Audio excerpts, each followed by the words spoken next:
how to deal with a toxic mother.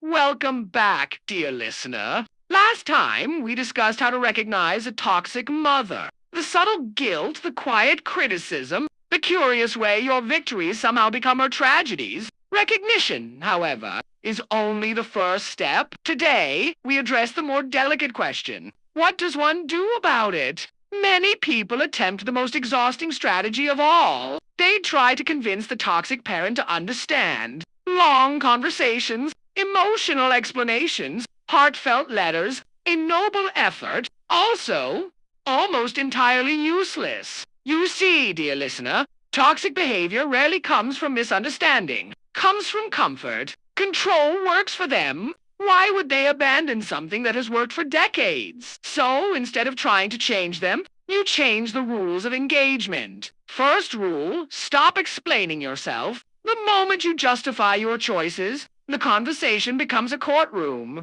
And somehow you are always the defendant. Second rule, limit emotional access. You may still speak, visit, maintain politeness. But your plans, your relationships, your ambitions, those are no longer open for inspection. And third, perhaps the most important, do not react to guilt performances, the sighs, dramatic sacrifices, the sudden illnesses that appear the moment you assert independence. Yes.